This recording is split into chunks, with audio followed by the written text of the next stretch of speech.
Bien, buenas tardes, bienvenidos, bienvenidas al Archivo Real y General de Navarra, a la conferencia del profesor Jesús Mari Usunariz.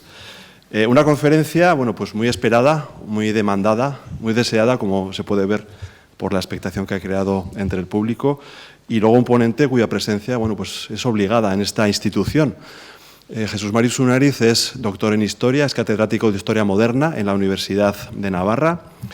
Él bueno, es un prolífico investigador, gran conocedor de los archivos, de los documentos que se custodian en los archivos, y él ha comisariado la exposición Maleficium, en Navarra y la cazada de brujas, siglos XIV y XVII, que ha derivado en este catálogo que se acaba de publicar, que tengo aquí, tienen ustedes aquí a su derecha, y que es, bueno, pues es un compendio, una síntesis de todo el saber, de todo el conocimiento acumulado durante décadas de investigación de él y de otros antecesores, otros investigadores que han trabajado este tema.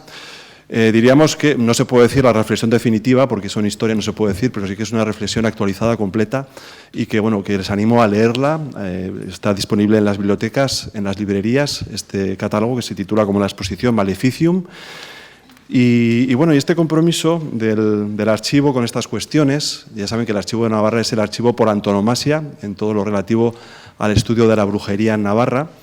Y bueno, pues como digo, después de la exposición, después del catálogo, bueno, pues continuamos con esta exposición que es un poco el broche final a estas cuestiones.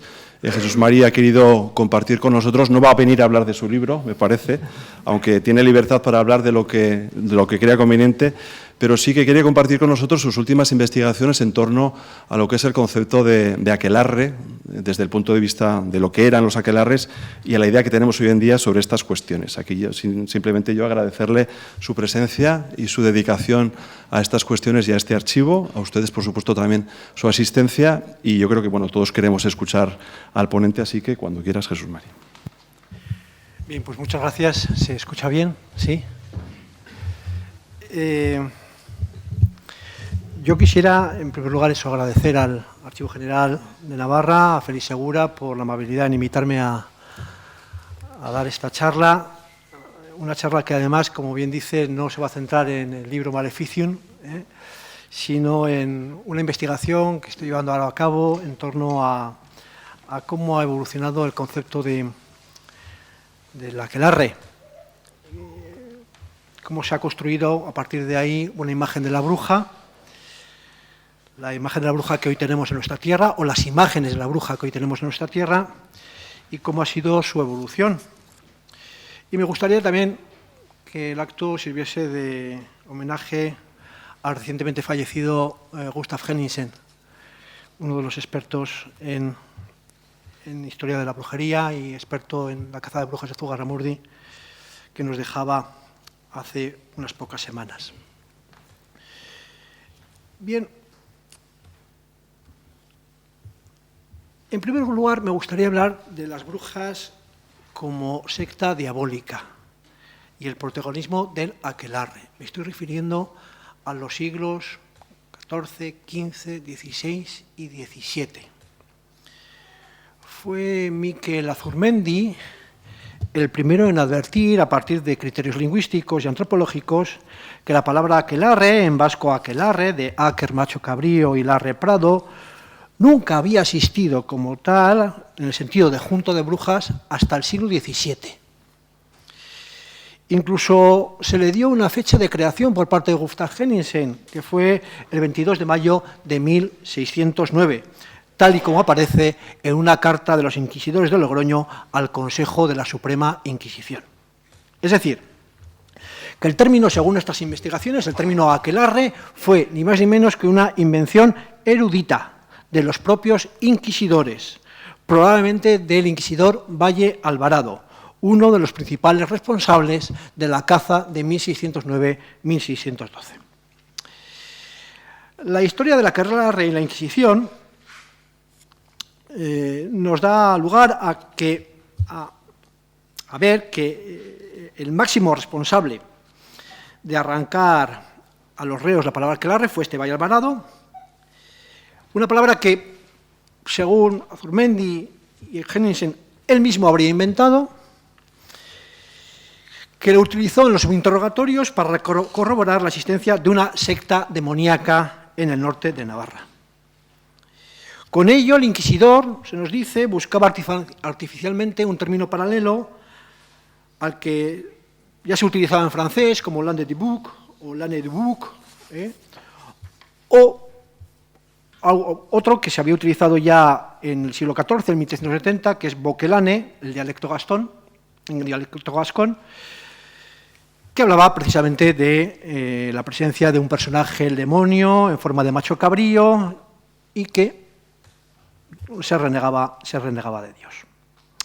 No obstante, a pesar de lo que digan Henningsen y Azurmendi con muy buen criterio, yo en parte disiento de ambos, porque la palabra aquelarre se había sido utilizada con anterioridad a 1609 o 1610, en los procesos de caza de brujas. Y me refiero tanto al proceso de caza de brujas de Inza de 1595, donde se utiliza, en otro de Oroquieta de 1576 y en otro de fecha muy temprana, como es el de 1525, donde aparece la expresión aquelarre. Se puede decir que en estos casos no aparecía como sinónimo de conciliábulo, sino como un topónimo o lugar en donde se llevaban a cabo las reuniones de brujas, algo en lo que ha insistido Azurmendi, es cierto. Ahora bien, lo que nos recuerda a Margaret Murray, y es el único en lo que estoy de acuerdo con Margaret Murray, es que los brujos que confiesan nombran el lugar por la cosa y la cosa por asamblea o lugar, es decir, que sea aquelarre un topónimo y al mismo tiempo junta es lo más habitual. Como digo, este texto aparece en el testimonio de un niño, del nieto de una tal María de Ituren, una de las acusadas en el proceso de 1525, aparece en un proceso de Oroquieta en 1576, en la declaración del fiscal a un muchacho de 18 años, y aparece, como les he dicho, en el pleito de Inza de 1595. Bien es cierto que aunque la palabra es conocida ya desde 1525, la palabra aquelarre, que la palabra era conocida en algunos ámbitos de Navarra, la gran difusión del término se produjo gracias a las relaciones que se publicaron sobre el auto de fe de Logroño, que hoy celebramos, por decirlo de alguna manera, el auto de fe de Logroño de noviembre de 1610. Según Lara Alberola, en la edición del auto de fe de Montgastón, que estará creo que por aquí están las dos relaciones de estos autos de fe, es precisamente en el libro de Montgastón, en esa relación de las personas, donde queda definido el aquelarre como: con este nombre llaman a sus ayuntamientos y conventículos, y en el vascuence suena tanto como decir prado del cabrón, porque el demonio que tiene por Dios y Señor en cada uno de los aquelarres, muy ordinario, se les aparece en figura de cabrón. Esto es lo que se dice en el libro de Montgastón. Y en el otro libro, en la relación sumaria de Fonseca, se habla de aquelarre y de aquelarres, que ellos llaman, que quiere decir prado del cabrón, en lengua vascongada, que son las juntas presididas por el demonio, a quien se adora, donde se baila, se come y se reniega de Dios.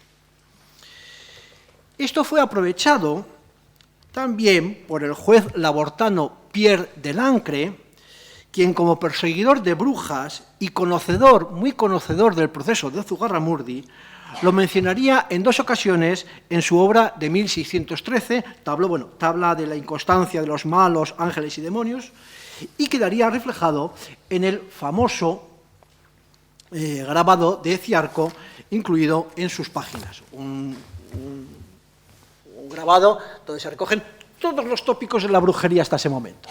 Las brujas volando, el reniego de Dios, la presentación de niños, la adoración al diablo, los bailes, las danzas, las comidas, incluido canibalismo, etcétera, los sapos, todo aparece, la fabricación de ponzoñas, todo aparece en este grabado, que sería, digamos, el culmen de los conocimientos sobre brujería en esos momentos y detallados por parte de Pierre de Lancre. Más el uso de esta palabra, la palabra aquelarre, que habrían escuchado miles de personas en Logroño en el momento de la condena y quema de brujas aquel año de 1610. Esta palabra, llamémosle inventada por el inquisidor, o al menos utilizada profusa y conscientemente por él En ese momento, su uso fue muy efímero. Inmediatamente después del auto de fe, se aplicó en Navarra un edicto de silencio y su uso desapareció casi por completo, al menos en los testimonios escritos. En los manuscritos solo ha aparecido en una ocasión, en 1622, en un proceso de Gesalaz, y en años sucesivos su aparición, la aparición de la palabra aquelarre, sería anecdótica, muy anecdótica. De esta forma, el único lugar donde aparece de manera más clara es en este libro, que es El Paraninfo Celeste, historia de la mística zarza, milagrosa imagen y prodigioso santuario de Aránzazu. Es la historia del monasterio de Aránzazu, de un tal Luzuriaga, del padre Fran de Luzuriaga, que se publica por primera vez en 1686 en México, y donde se menciona, y donde se relata el proceso de Zugarramurdi y se utiliza profusamente la palabra aquelarre. Pero en este libro, aquelarre no es solamente una junta, es un monte. Aparece el monte Aquelarre, y esto es interesante señalarlo aquí porque este monte Aquelarre después aparecerá en siglos posteriores. ¿Qué es lo que hacen los franciscanos en este libro? Reivindicarse. Reivindicarse porque ellos fueron responsables de una serie de predicaciones en 1610 que contribuyeron notoriamente a la expansión de la creencia en brujas, ante un obispo de Pamplona que se llevaba las manos a la cabeza por estas predicaciones, o ante la indignación del licenciado Salazar, el inquisidor, que veía cómo en estas predicaciones lo único que conseguían era extender la creencia en algo completamente falso, como era la brujería o la existencia de aquelarres. ¿Qué es este libro? Una reivindicación de su labor. Es una reivindicación de su labor, como además nos lo recordaba muy bien Miquel Azurmendi, y que tenemos que recordarla después en el siglo XIX. Además, aquí se nos habla de quién trajo la brujería a Navarra y al País Vasco y al sur de Francia, que fue un tal Endo, de origen gitano, como no podía ser menos, que fue el que trajo la idea de la aquelarre y de la hechicería a Francia y de ahí, por supuesto, a Navarra. ¿Cómo van a ser los habitantes, los dulces habitantes de la tierra, los que crean estas cosas? No, tiene que ser alguien de fuera, evidentemente. Y esto es lo que destacan en el libro en este Paraninfo Celeste de Luzuriaga.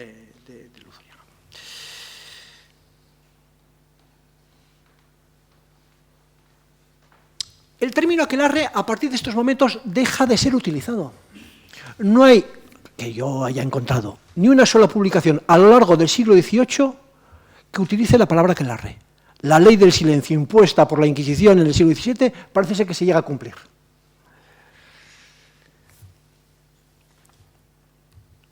Salvo, como digo, desde Aránzazu. Desde Aránzazu. Ahora bien, ¿cuándo se recupera el término aquelarre? Porque el término aquelarre se recupera, si no hoy no lo utilizaríamos. ¿Cuándo se recupera? El término y lo que significaba se recuperaría y extendería nacional e internacionalmente a finales del siglo XVIII. El primero en utilizarlo, o en reutilizarlo, fue Francisco de Goya. En una de las pinturas que adornaron el Palacio de la Alameda en Madrid, propiedad de los duques de Osuna, grandes valedores del pintor aragonés. En los años 1797 y 1798, por encargo de la duquesa, Goya realizó hasta 6 cuadros sobre brujería, de asuntos de brujas, dice uno de los manuscritos, uno de ellos titulado El aquelarre, que es el que tienen en pantalla y que hoy está en la Fundación Lázaro Galdeano. Todo apunta a que Goya habría conocido las referencias al aquelarre gracias a que pudo consultar un ejemplar de la relación del siglo XVII de Montgastón que acabamos de mencionar, sobre el auto de fe, que formaba parte de los fondos de la biblioteca del duque de Osuna. O bien, por su íntima amistad con Fernández de Moratín, de Leandro Fernández de Moratín, que, como sabemos, por su correspondencia, conocía el término al menos desde finales de los 80 del siglo XVIII y habría compartido con él, con Goya, con su amigo Goya, el texto del auto. A estos cuadros de los duques de Osuna habría que sumar los grabados de los caprichos, publicados en 1799, que también contienen varios temas de carácter brujeril. Fue precisamente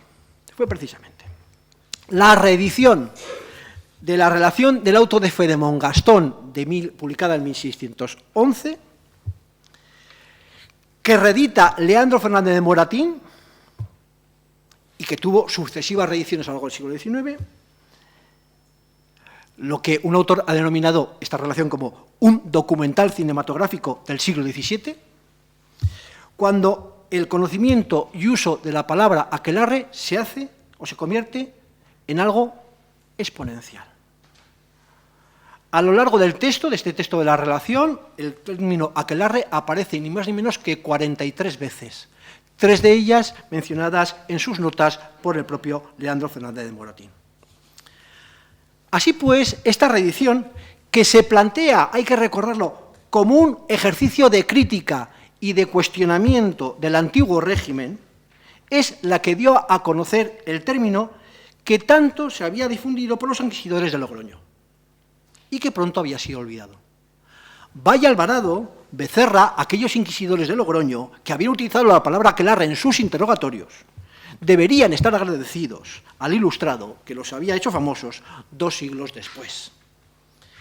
La edición, como les he dicho, iba acompañada de 60 notas que eran un ataque contra la Inquisición que había sido abolida por Napoleón en diciembre de 1808. Así pues, el dramaturgo y el íntimo amigo de Francisco de Goya y Francisco de Goya serían las 2 figuras que contribuyeron a difundir a través de la imagen y de la palabra una determinada imagen de la bruja y de la palabra aquelarre, que es ni más ni menos que un fin para denunciar el oscurantismo de la España de su tiempo. Por esta razón, el libro de Moratín sería condenado por la Inquisición, por una Inquisición restaurada en 1819. Pero inmediatamente el texto sería utilizado por este señor de aquí, Antoni Puigblanch, bajo el seudónimo de Nathanael Homtov, para atacar a la institución, en un libro que se titulará La Inquisición sin máscara. Ojo, pero que es un libro publicado en Cádiz en 1811, que nadie recuerda, seguramente a ninguno de nosotros nos sonaba, pero que se publica en Londres en inglés en 1813 y se publica en alemán en 1817. En la versión inglesa se hace una traducción de la palabra aquelarre, en la versión alemana se mantiene la palabra aquelarre. Y a esto contribuyó, sin duda también, este otro señor de aquí, que es Juan Antonio Llorente. ¿Quién es Juan Antonio Llorente? Pues un miembro de la Inquisición, ni más ni menos que el que hace una historia crítica de la Inquisición, que publica primero en francés y después se publicará en 1822 en español. Ojo, ¿cuál es la fuente que utiliza Juan Antonio Llorente para relatar los procesos de brujería y para utilizar la palabra aquelarre? La obra y relación de Fernández de Moratín. Por tanto, ya tenemos 3 básicas: las pinturas, los grabados de Goya, el auto de fe de Logroño, publicado o reeditado por Moratín en 1811, y que se reedita en numerosas ocasiones a lo largo del siglo XIX, o bien la historia crítica de la Inquisición de España, que tiene un gran éxito editorial. Gracias a todos ellos, el aquelarre o la bruja serían utilizados por la prensa liberal para atacar a la Inquisición, al menos durante el trienio y también durante todo el siglo en todo tipo de publicaciones. Mas en este ambiente que vamos viendo, la palabra comienza a tener 2 sentidos. Por un lado, el original del siglo XVII, es decir, la celebración de un ayuntamiento o conventículo de brujas alrededor del demonio, pero también comienza a utilizarse como sinónimo de conciliábulo político para atacar al adversario ideológico. Así ocurrió en el trienio liberal, pero sobre todo una vez iniciada la guerra carlista de 1833, para atacar a los seguidores de don Carlos o bien para que liberales atacaran a otros liberales del gobierno. Tengo varios ejemplos, pero voy a recoger uno, la de un periódico que es El Eco del Comercio, que nos habla de un pueblo alavés donde había, que era cuartel general, dice el periódico, el cuartel general faccioso alavés, donde muchas mujeres estaban ocupadas en coser pantalones y camisas para los carlistas. Y dice el periódico, el director de este aquelarre es un cura alavés. Muy bien. Pero además aquelarre se utiliza también, como digo, para atacar de liberales a liberales. En un libro, por ejemplo, muy curioso, que es este de aquí. No sé si se ve bien la pantalla. El libro se titula Las brujas en Zugarramurdi, que es un libro publicado en 1835, del filólogo y escritor liberal Pedro Martínez López, y que sirve para criticar el gobierno liberal de Cea Bermúdez y de Martínez de la Rosa por las pocas acciones y tímidas decisiones que habían tomado frente a la amenaza carlista y la presión del clero. ¿Qué se reproduce aquí? Esto es con la cuerda, tira firme, nuestro es a Zugarramurdi con él. Es una crítica, como digo, se reproduce una especie de aquelarre, pero que es realmente una crítica política. En cualquier caso, el éxito de la palabra aquelarre a partir de este momento es rotundo. De hecho, la primera incorporación de la palabra aquelarre a un diccionario sería en 1852, en el Gran Diccionario de la Lengua Española, de Adolfo de Castro, y la Academia lo haría en 1869. Pero es más, esto lo podemos comprobar a través de la estadística. Miren, uso de la palabra aquelarre en la biblioteca virtual de la prensa histórica. A partir del último tercio del XIX, la palabra aquelarre tiene una eclosión, aparece una gran cantidad de artículos. Y si lo examinamos esto en lo que es la Hemeroteca Digital Hispánica, vemos que la evolución es similar. El último tercio de los años 60 del siglo XIX, la utilización de la palabra aquelarre es brutal. La utiliza todo el mundo de alguna u otra manera. Sea para criticar la Inquisición, sea para criticar al enemigo político. Bueno.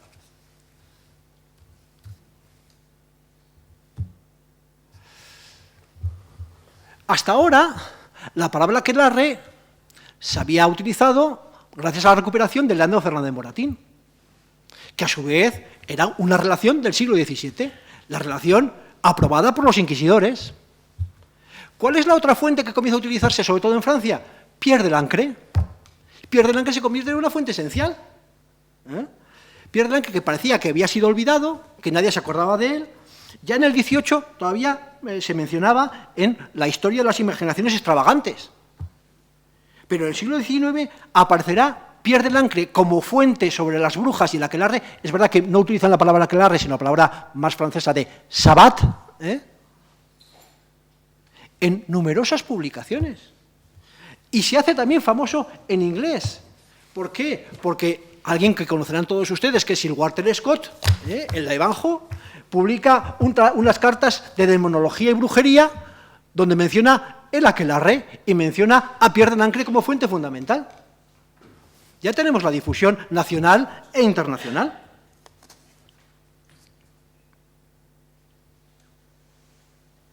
Hasta ahora lo que hemos visto es que la imagen de la bruja que se recupera en el siglo XIX es la misma que la que aparece en los tratados y relaciones de 2 siglos antes. Exactamente la misma. Ahora bien, hay que dar un paso más allá.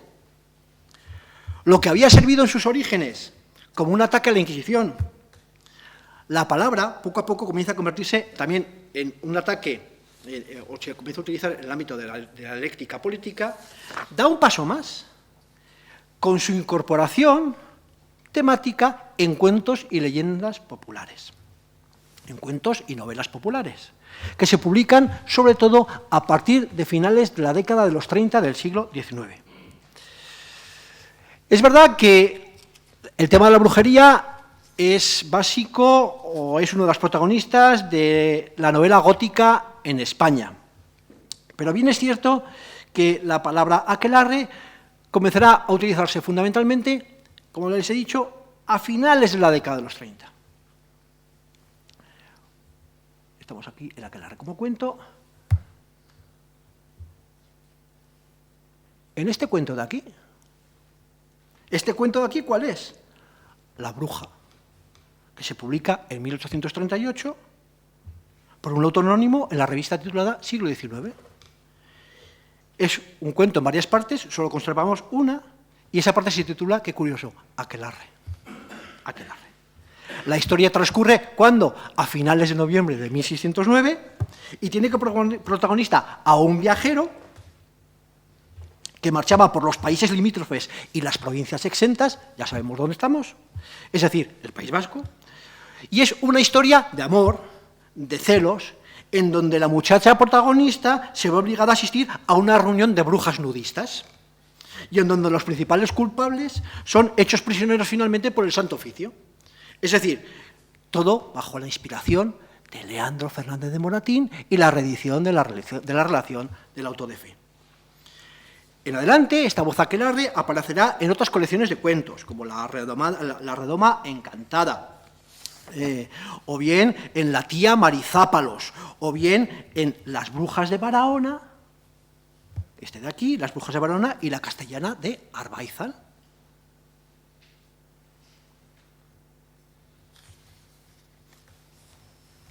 Al margen de si esto sea una leyenda vasca o no lo sea, porque además la mayor parte de estos casos recogen ejemplos muchas veces castellanos.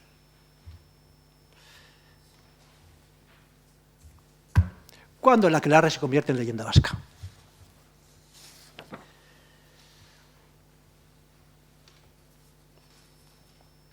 Hay que situarlo en lo que John Juaristi haya denominado el ámbito de la literatura fuerista. Y se iniciaría en gran parte gracias a este señor, a la publicación en 1851 de las leyendas vascongadas de José María de Goizueta. En sus inicios sería la literatura forista la que, apoyada supuestamente en la historia, convierta las leyendas en argumentos sostenedores de la verdad, pues tales historias, como vino a sostener Juan Venancio Araquistain en 1867, tienen fuerza para inflamar el corazón de los pueblos. Este es el objetivo de la leyenda. En estas primeras décadas tendrían una funcionalidad más estética que política y progresivamente también tendrían una intención política.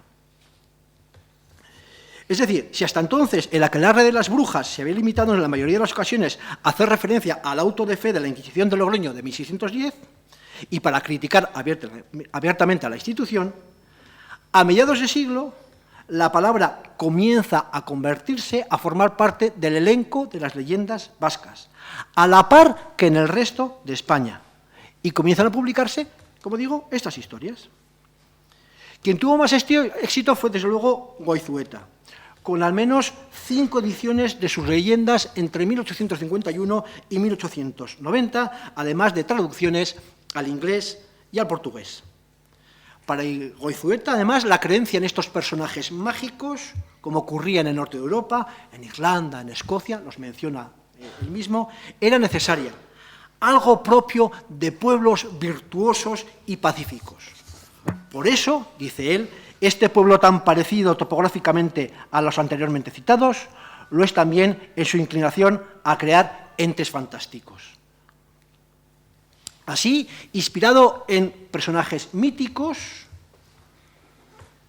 recogidos por algún historiador francés, como luego veremos, las leyendas vascongadas o las leyendas vascas de Goizueta incluían al menos 3 narraciones relacionadas con brujas: Lamia, Maitagarri y Aquelarre, que se relacionan, como digo, con el mundo de las brujas, y de especial interés para nuestro caso, Aquelarre, en una lámina que aparece en la edición inglesa de estas leyendas.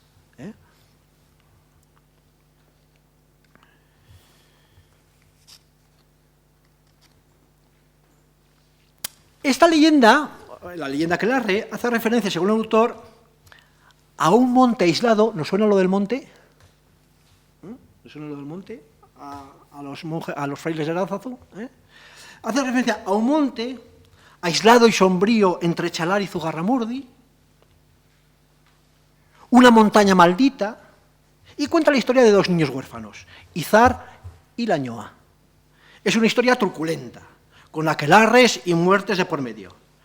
Pero si bien el lugar donde se desarrolla es vasco, no lo son las brujas que asisten al aquelarre. Todas proceden de fuera, y una de sus protagonistas es incluso italiana. ¡Qué exótico! Pero hubo otros cuentos, como sobre todo la novela Aránzazu de Sotero Mantelli, de 1872, un bodrio, pero una novela, que se inspira ¿en quién? En los relatos de los padres franciscanos del siglo XVII, es decir, en el Paraninfo Celeste del que hemos hablado antes, y que tiene protagonista ¿a quién? A Endo, ¿lo recuerdan? Un aquitano experto en hechicerías, rey de la tribu gitana que tenía sometida a la población guipuzcoana, pobres guipuzcoanos.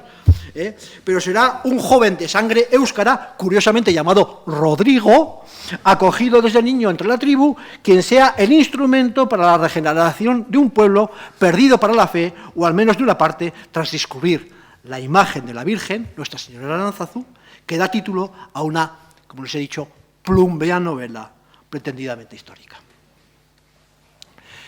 Ni Mantelli ni Goizueta son neocatólicos o tradicionalistas. Dejan entrever un espíritu liberal, del que hacen gala en sus críticas. Hacen críticas a un clero medieval e incluso contemporáneo, fanático, constructor de patíbulos y perseguidor de librepensadores. Pero para el fuerismo, este fuerismo, ciertamente moderado y liberal, e incluso a veces republicano, el aquelarre, por sus reminiscencias paganas y claramente anticristianas, no podía ser sino producto de pueblos extranjeros que pretendían mancillar la sencillez y la inocencia de un pueblo de pastores que habitaban las estribaciones del Pirineo. En tierras montañosas, pobladas de frondosos bosques de hayas y cursadas por arroyos idílicos tan puros como sus pobladores. Para Mantelli como para Goizueta, como para otros, serán los extranjeros, los gitanos, la raza maldita, astutos adoradores de un falso dios llamado oro, quienes intenten pervertir los valores de un pueblo con sus magias y aquelarres. En definitiva, es una leyenda vasca en donde los seres malignos no son autóctonos, sino que son las víctimas propiciatorias. De alguna manera, esta sería la estela marcada por estos otros, sería la estela que seguirían otros, como por ejemplo, en 1882, el Arturo Campión, que en 1882 publica el cuento titulado Una noche en Zugarramurdi.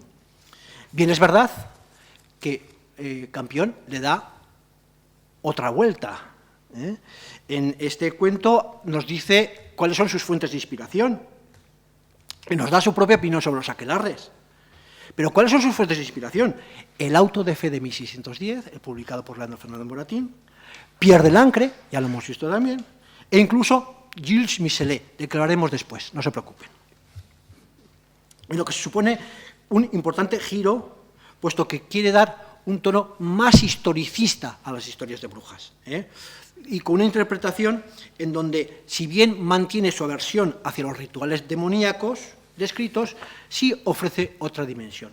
Y nos habla ya de que la misa negra o el sábat son, dice, manifestación popular de ciertas creencias naturalistas, nos empieza a sonar, creencias naturalistas del antiguo gentilismo, paganismo o politeísmo, y del espíritu antisocial y antirreligioso que el bandolerismo propio de la decadencia del régimen, aquí se deja llevar, del régimen feudal trajo consigo, produciendo las rebeliones de los villanos contra los señores. Y sigue.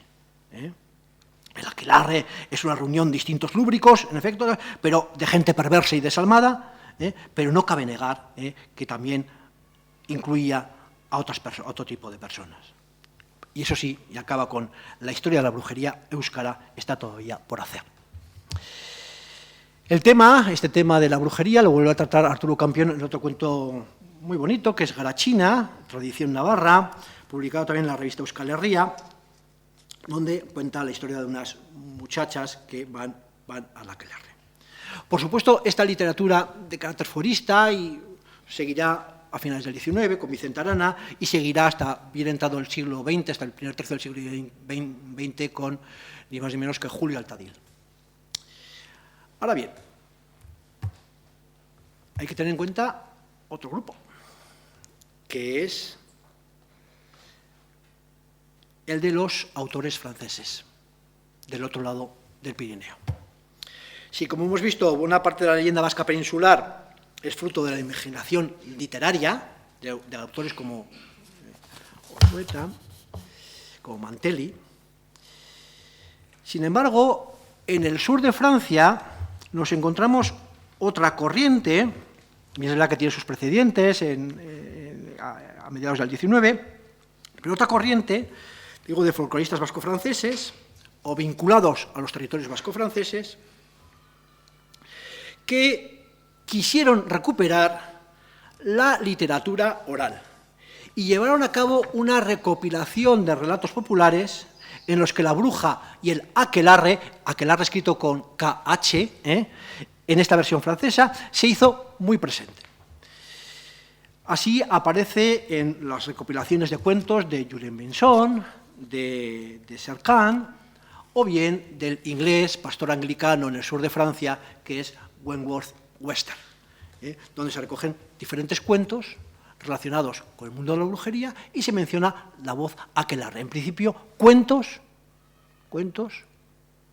recogidos, como digo, de la literatura oral, de la tradición oral, y con los que realmente lo que se pretendía, según nos han dicho algunos autores más expertos en esta cuestión, era recopilar estas leyendas contadas por viejas y aldeanos, con las que, según ellos, podrían contener noticias de hechos anteriores, no solamente al cristianismo o a la invasión romana, griega o cartaginesa, sino también a la invasión celta. Ya nos vamos a prolongar, a la invasión celta.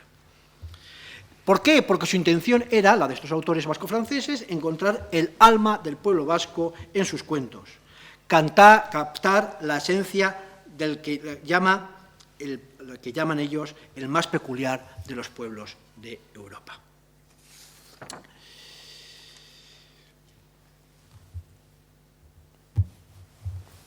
Bien, hasta aquí tenemos una imagen de la bruja. Hay que esperar a otro momento para una renovación completa de la imagen de la bruja que veremos que nos va a sonar mucho. Es la imagen de la bruja como símbolo de rebeldía que va a elaborar Gilles Michelet, el autor francés Gilles Michelet, en este libro de La Sorcière, publicado en 1862, que se traía traducido por primera vez al español en 1886. El libro llegó a ser prohibido en la Francia imperial, no les cuento ni la cantidad de condenas que recibe por parte de la Iglesia este libro, y aparece así en los diferentes periódicos del momento. Un libro que rompe con la imagen hasta entonces tradicional de la bruja y con ella del sabbat y del aquelarre. Michelet parte de una desilusión. Al estudiar el sabbat, el historiador francés se encuentra que solo encuentra descripciones detalladas en Francia en la época de Enrique IV. ¡Qué casualidad! Es la de Pierre de Lancret. ¿Qué es su fuente? Se convierte en su fuente. ¿Y qué ve o qué descubre o cómo interpreta Michelet a la bruja de Pierre de Lancret? Pues ya no es una sombría, sino que es un movimiento rebelde. Es un movimiento rebelde. ¿Quiénes son las brujas? ¿Qué se celebran en el aquelarre? Las viejas creencias pasadas, herencia del paganismo, inspiradoras de sublevaciones populares. Esta es la nueva interpretación de Michelet. Hasta entonces, las brujas eran producto de la degeneración o de la superstición, de la generación en el 17 o de la superstición a finales del 18 y comienzos del 19. Ahora, sin embargo, para el historiador francés, es una manifestación de subversión. Aquellos aquelarres eran una guerra declarada al dios de ese tiempo. A través de la misa negra era una expresión de la cólera popular. Es un momento, el aquelarre, en el que el siervo y el desiderado se hacen libres. El aquelarre es una liberación. ¿Quién es la protagonista de esos aquelarres? La mujer. ¿Nos va sonando? La mujer en el sabbat, dice Michelet, lo era todo. Ella era el sacerdote, Ella era el altar, ella era la hostia con la que comulgaba el pueblo. En el fondo, ¿no era también esta mujer Dios mismo? Así pues, con Michelet, el aquelarre en su forma de entonces fue obra de la mujer, de una mujer desesperada, al ver que su antiguo prestigio como sanadora se transformaba en desprecio por la práctica de maleficios. Gracias a esta nueva imagen del aquelarre, la bruja se convertía así en mártir transgresora que encarnaba la sabia medicina popular y la oposición a la autoridad eclesiástica. Michelet, a diferencia de sus antecesores que condenaban o se burlaban de la bruja, la legitimaba. Por supuesto, esto enlazado con la naturaleza, las leyes de la naturaleza, la fecundidad, etcétera, etcétera, etcétera. Ojo, todo esto muy relacionado con el movimiento de San Simón, el sansimonismo, o los sansimonianos, del que Louis Michelet formaba parte en esos momentos. En España, la influencia de Michelet fue limitada. Al menos hasta que en 1916 se publica un relato que muchos de ustedes habrán leído, que se titula, que es La dama de Urtubi, de Pío Baroja. ¿Qué nos dice Pío Baroja en La dama de Urtubi? A ver si nos suena. ¿Qué impulsaba a las gentes a asistir a estas reuniones, a estos aquelarres? A unos la promesa de bacanales y placeres, de orgías y bailes desenfrenados, a otros la inclinación por lo maravilloso, etcétera, etcétera.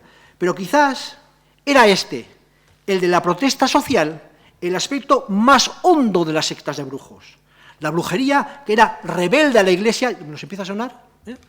Era rebelde a la Iglesia al poder, tenía defensores en las clases acomodadas, que creían en los conocimientos médicos de las orguiñas. En Navarra, las razas despreciadas de los agotes del Baztán, los húngaros y los gitanos se acogían a ella, y las cuevas en donde las viejas hechiceras hacían sus ungüentos y sus elixires eran refugio de los perseguidos por la justicia y de los despreciados por el pueblo.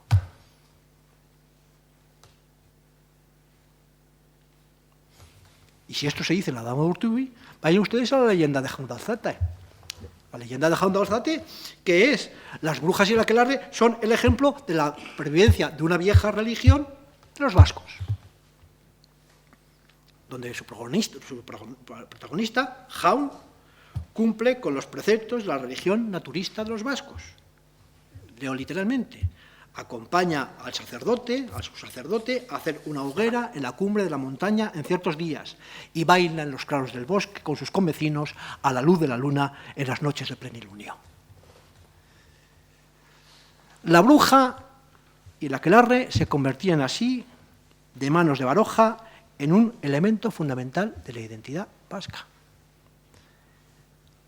Y de hecho, así lo reconoce en varias de sus entrevistas, donde al reflexionar sobre el tradicionalismo del campesino vasco entre el siglo XIV y el siglo XX, dice: los vascos fueron durante mucho tiempo dados a la brujería y su influencia debió llegar muy lejos.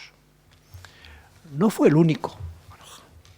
El foralista y monárquico vizcaíno Fernando de la Cuadra Salcedo, integrante de lo que se ha denominado el movimiento político y cultural de Euskal Pizkundea, es decir, el Renacimiento vasco o Renacimiento éuskaro, es decir, el movimiento político y cultural desarrollado entre las últimas décadas del siglo XIX y las primeras del XX, a raíz de la abolición de los fueros vascongados de 1876, reivindicó en sus ensayos sobre el Renacimiento vasco, al poner como ejemplo los valores de la ópera wagneriana, la necesidad de recuperar personajes que simbolizasen la identidad nacional. Y entre ellos, ¿quién estaría? La Sorguiña. Es más, para de la Cuadra, en el País Vasco, la Sorguiña representaba la espiritualidad del pueblo. De esta manera, la bruja pasa a formar parte ya no de la leyenda, sino de la mitología. Un ejemplo de la espiritualidad primitiva que había perdurado contra viento y marea en una continua significante de la fortaleza de una cultura, la vasca, hasta convertirse en uno de los símbolos del ser del pueblo.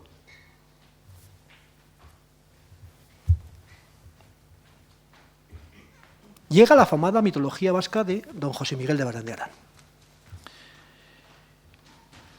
¿En qué se embarca el padre Barandiarán? En la estela de la tesis de Michelet y probablemente en las de Margaret Murray, la anglosajona que también trata estos temas. Al considerar que tras la brujería vasca, con las alusiones a la adoración al macho cabrío, el que denomina Akerbelch, la primera vez que aparece esta palabra es de 1929, no antes, y los ritos que se atribuyen representan, dice él, un movimiento clandestino en el que llegó a cristalizar la oposición contra la religión cristiana.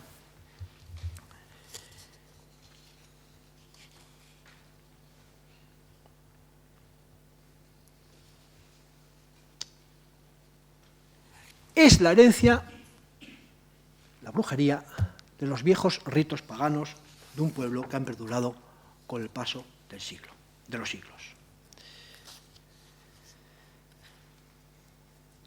En gran medida, esta mitología es una construcción etnográfica de finales del XIX y comienzos del siglo XX, que en muy pocas ocasiones puede volver su mirada a testimonios históricos fiables, cuando no se mueve en un completo ahistoricismo. Para ello se apoya en una historia sin documentos ni pruebas, y sí en supervivencias no demostradas. Uno de estos testimonios podría ser el de las brujas y la celebración de sus aquelarres, de acuerdo con el proceso de Zugarramurdi. Pero tomar estos hechos por ciertos y por reminiscencias de ritos paganos en una sociedad superficialmente cristianizada supone un error desde mi punto de vista como punto de partida, lo que convierte, por lo poco que tiene de diferencial, por lo nulo de su realidad. La palabra aquelarre, recuerden, no es sino una imitación y una traducción de Landibuk, a fin de corroborar su asentamiento, el asentamiento en este territorio de un rito satánico. En la senda abierta por don José Miguel de Barandiarán en las últimas décadas, a fin de construir una mitología vasca, el aquelarre se convierte en un elemento más. Para Ortiz Osés, por ejemplo, se convierte o está asociado a la diosa Mari, al matriarcado, y así pues, en el ambiente de los 80 del siglo pasado, el aquelarre, Zugarramurdi y la figura de la diosa pagana Mari se mezclan en una nueva construcción intelectual de un imaginario que algunos pretenden popular. Voy a terminar. ¿En qué se inspira nuestra imagen de la bruja en el siglo XXI? En los estereotipos que se recogen y describen en las obras de Pierre Delancre y de la relación del auto de fe de Montgastón, y que se recuperaron y utilizaron asiduamente por los autores posteriores. De esta forma, el aquelarre se adapta. Sirve en el siglo XVII para justificar una persecución. Sirve en el siglo XIX para atacar a la Inquisición. Se convierte en leyenda nacional. De ahí en ejemplo de resistencia frente al poder de la monarquía o de la Iglesia católica. O ahora ya, acoplada a los nuevos tiempos, en un ejemplo de empoderamiento femenino frente al heteropatriarcado dominante. Es el mundo de la conjetura tan cultivado y alimentado con posterioridad por la antropología, psicodélica y tan alejada de la obra histórica y más académica y apegada a las fuentes archivísticas y su interpretación, como las imprescindibles aportaciones de don Julio Caro Baroja, de don Florencio Idoate o de Gustav Henningsen. Sin embargo, nuestras imágenes de la bruja y sus aquelarres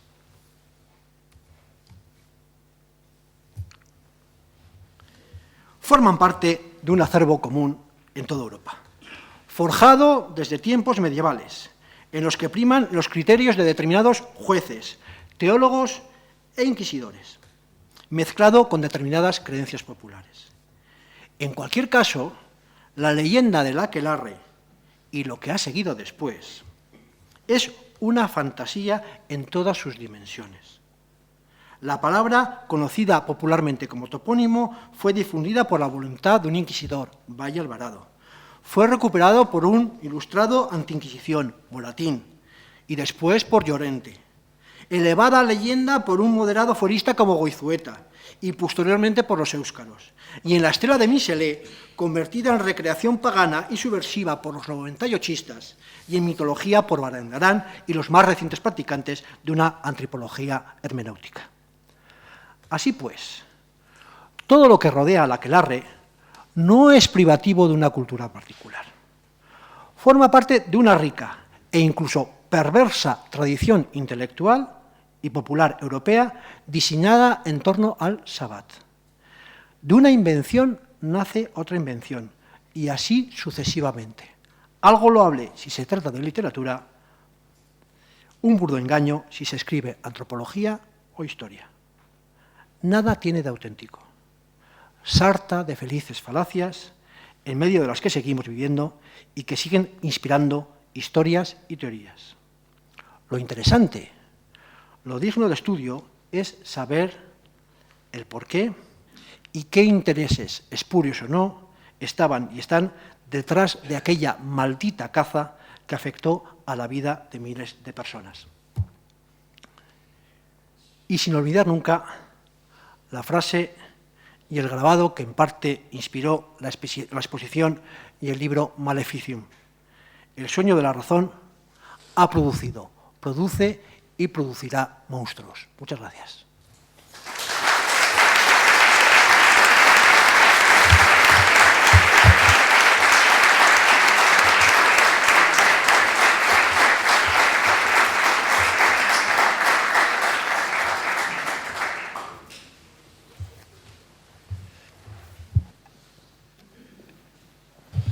Muy bien, muchísimas gracias, profesor Usunariz, por esta conferencia que ha dejado tantísimas puertas abiertas. Me imagino que habrá preguntas entre el público, cuestiones que habrán quedado sin resolver, así que yo les animo a participar.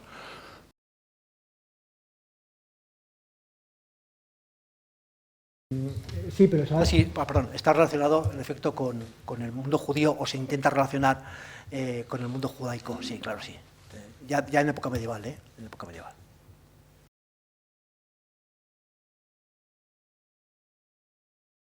Sí, no, en efecto. Sí, no, en efecto, es decir, esta imagen de esta mujer curandera, sanadora, sabia, realmente es Michelet el que la inaugura. Con anterioridad la bruja no, además que ni siquiera responde a esto. Es decir, los casos de brujería que hemos visto en Navarra, los procesos de brujería, y no solamente Zugarramurdi, que es el más afamado, sino todos los que hay en el siglo XVI, en fin, curanderos son una minoría, un porcentaje mínimo. Curanderos y curanderas, es un porcentaje mínimo. La mayor parte son gente normal y corriente. Son gente normal y corriente. Mujeres normales y corrientes. Amas de casa, dueñas de casas, de tierras. Eso es lo que más llama la atención. Y lo que yo suelo decir, hay que prevenir. Porque cualquiera de nosotros puede ser en cualquier momento acusado de una caza de brujas. Cualquiera de nosotros. En el siglo XVII cualquiera. No es la mujer sola, abandonada, vieja, extraña, aislada. No. La mayor parte de ellas son gente normal y corriente. No son ricos, no son pobres, son gente normal y corriente, como todos nosotros. Y en cualquier momento podía ser alguien acusado por algo. Es lo que más llama la atención. Por tanto, lo que sí se ve es que a lo largo del tiempo se van creando diferentes imágenes de la bruja conforme a los intereses culturales de cada momento. Creo que es así.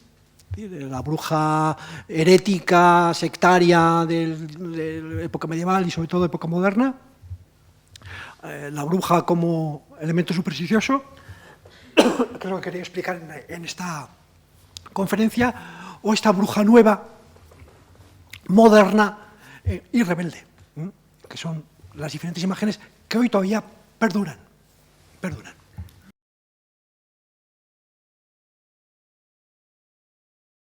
Pero esas imágenes pueden seguir haciéndose perfectamente. La imaginación al poder, de que cada uno haga lo que quiera con la idea de la bruja. Otra cosa es que se quiera transmitir que esa imagen de la bruja, de algunas series, de algunas películas, era una figura real. Es lo que tenemos que hacer los historiadores en los libros de historia. Luego cada uno en una película puede hacer lo que quiera. Estaría bueno. En una novela cada uno puede hacer lo que quiera. Para eso somos libres y por eso nos divertimos muchas veces leyendo novelas o viendo películas. Pero el historiador no puede hacerlo. Y lo que no se puede permitir es que la población crea que lo que se ve en una película o lo que se ve en una determinada novela forma parte de la realidad. Y esto lo estamos viendo en bastantes publicaciones que se consideran científicas. El problema de estas publicaciones científicas es que la mayor parte de ellas, o muchas de ellas, no han consultado un documento en su vida. No, perdón que sea tan claro, pero es que, miren, basta con que vengan ustedes al Archivo General y pidan procesos judiciales. Ahí encontrarán la realidad del día a día, tendrán que interpretarla, tendrán que estudiar bastantes procesos, y ahí encontrarán de las brujas y de otros muchos temas. Pero es en la documentación donde está nuestra labor de trabajo como historiadores. Lo demás son lucubraciones. Yo lucubrar a mí me gusta ver mucho, pero yo si lucubro tengo que lucubrar con un documento delante. Lo siento mucho, yo estoy muy apegado al documento.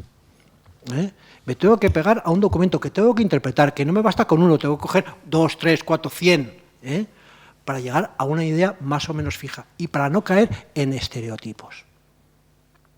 Creo que esa es nuestra labor. Y esa es la labor que queda todavía, porque hemos visto los procesos judiciales, que los tenemos ya prácticamente casi todos. Están ahí, y hay que todavía examinarlos más, hay que darles más vueltas. Pero luego, todo lo que rodea al proceso, el mundo de los testigos, todo eso hay que trabajarlo todavía más. Cómo evolucionan las ideas.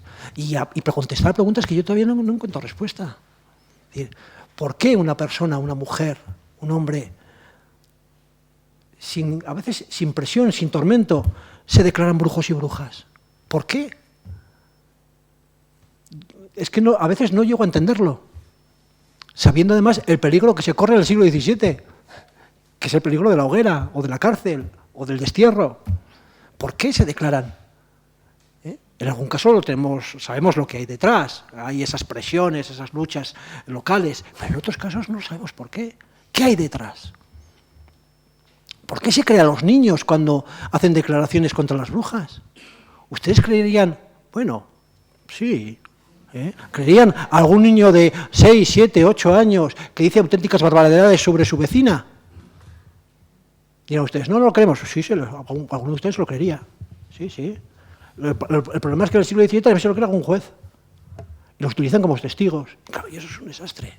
¿Pero por qué les creen a los niños? ¿Por qué creen a los niños? Cuando además la legislación, en principio, excluía a los niños como testigos. ¿Por qué se creen a los niños?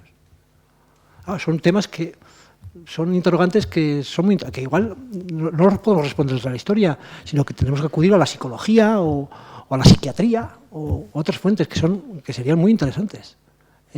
Aquí la interdisciplinaridad de la que siempre hablamos sería particularmente atractiva. Me parece.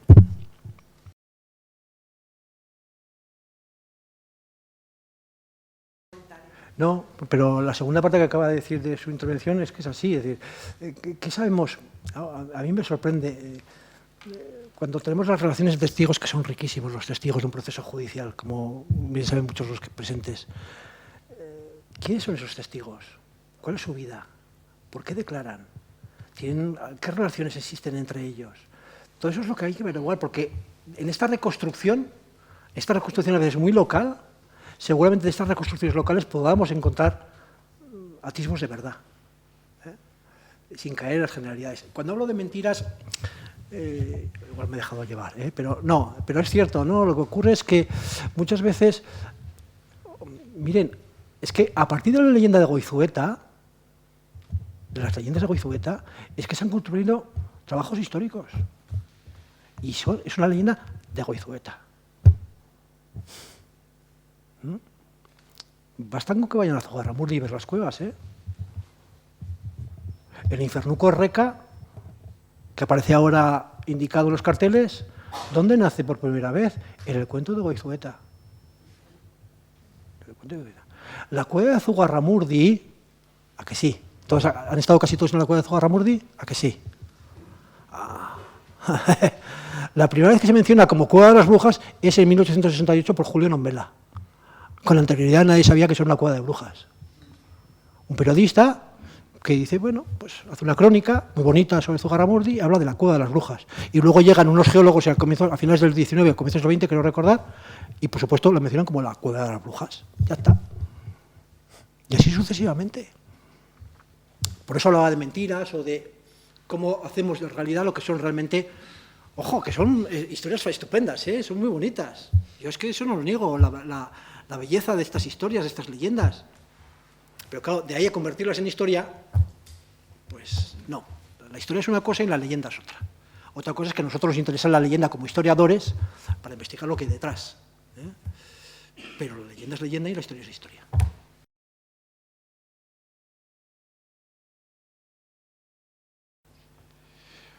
Bueno, eso lo podría contestar mucho mejor Félix Segura, para darle el balón a él, o la pelota a él.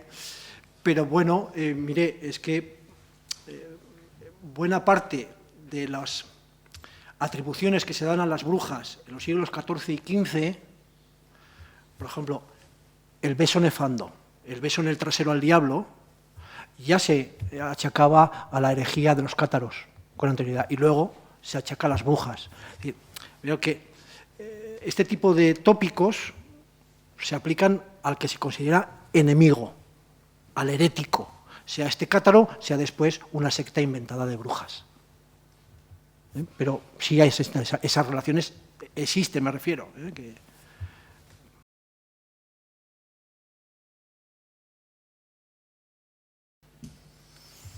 En la mayor parte de estos procesos judiciales hay este tipo de epidemias, lo que Henningsen llamó epidemia onírica. En muchos casos se producen así, es decir, no es un caso, sino que es un caso que se va multiplicando. Por ejemplo, esto es muy típico entre niños y adolescentes. Hay uno que comienza a contar algo y todos los demás lo repiten y lo cuentan. He visto a esa mujer con un sapo, es una bruja. Y todos comienzan a decir que esa mujer es una bruja. Entonces, automáticamente, esa mujer es acusada de bruja, no solamente ya por los niños, sino por los mayores. Esto es una práctica habitual. Y se ve muy claramente en estos procesos judiciales. Por supuesto, luego estarán los defensores de aquellos que dicen que todo eso es falso, pero, ojo, se les hace caso a los que acusan. Pero sí, es muy habitual esto. Alguien habla, o dos o tres hablan, y a partir de ahí comienza a difundirse. Por ejemplo, es muy curioso ver cómo se va difundiendo el caso de Anocíbar de 1576.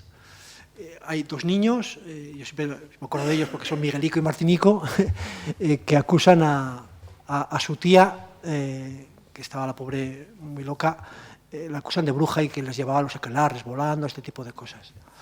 Bueno, de Anocíbar se va extendiendo por el norte de Navarra de una manera, y muchos de ellos dicen, es que en Anocíbar, y todos van recordando, vamos, y en efecto se convierte en una especie de epidemia. O sea que no es habitual también en el 17 o en el 16.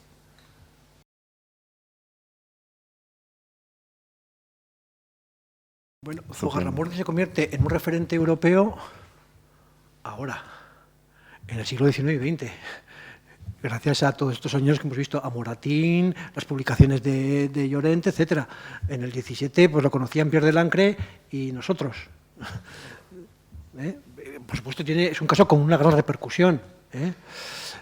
Pero, ojo, en comparación con lo que estaba ocurriendo en Alemania, no hay color.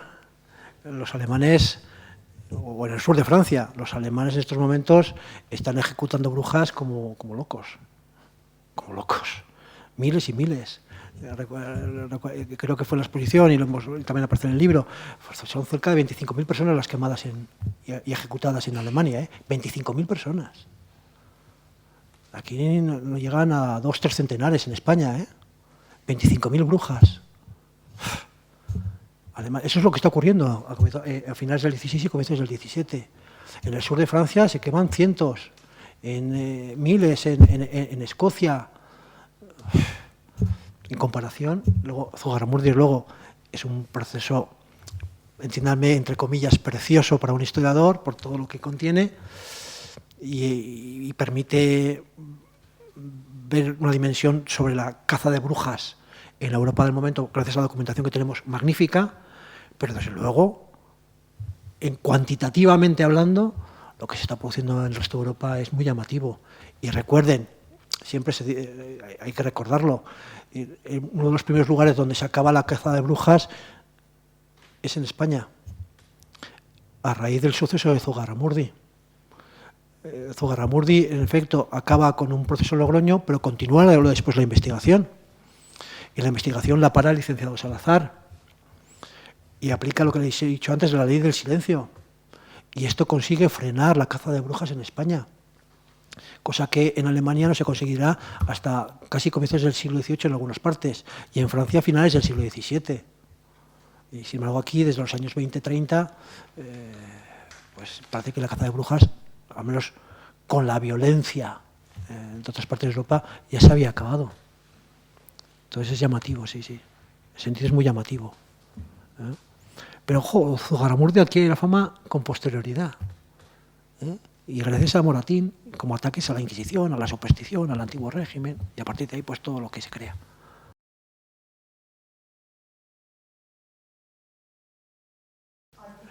Lo que decía usted de envidias antes, sí, bueno, a ver,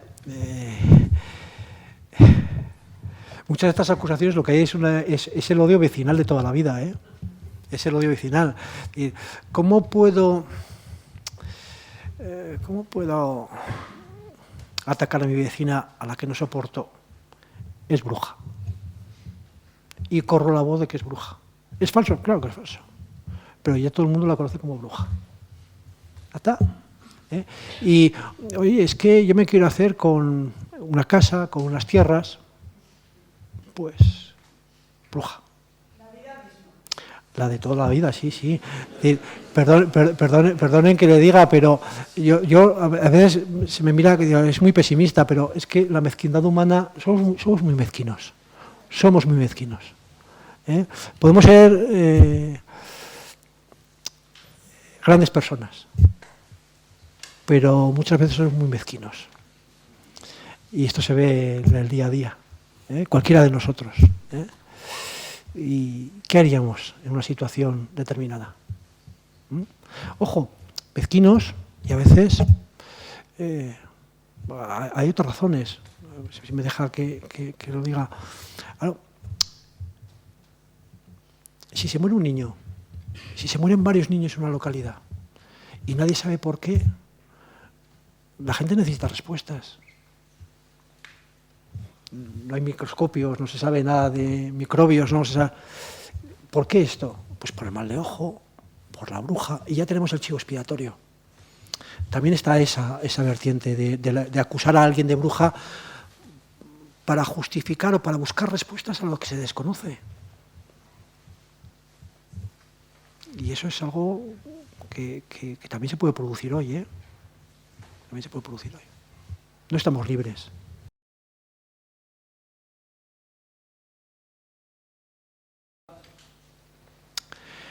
Yo tengo mi propia tesis, que no sé si será cierta.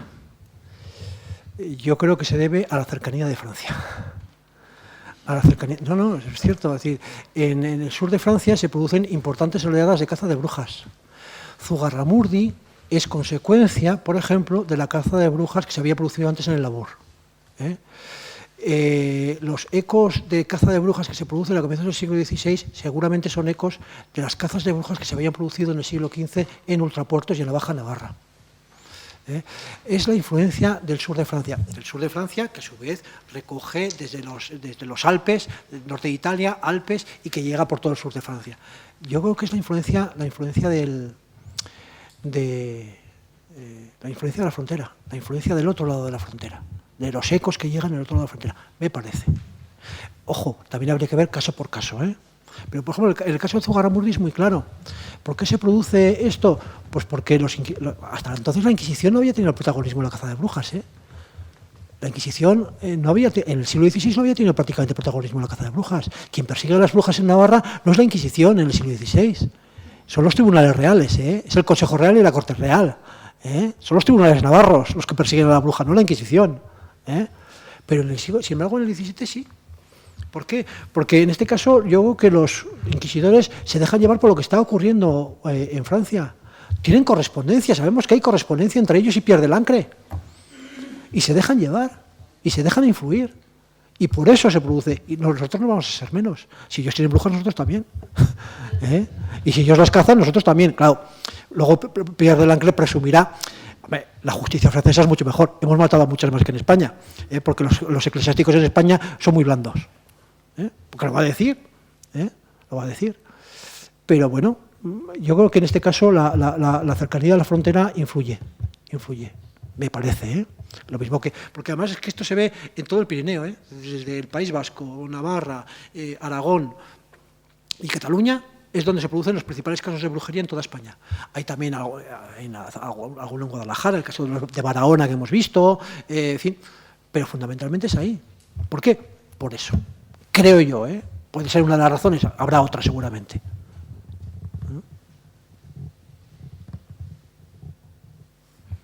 Bueno, pues llegados a este punto, vamos a cerrar ya la sesión, este animadísimo debate que hemos tenido. Muchas gracias por su colaboración y despedimos al profesor Usунariz con un fuerte aplauso. Muchas gracias. Muchas gracias.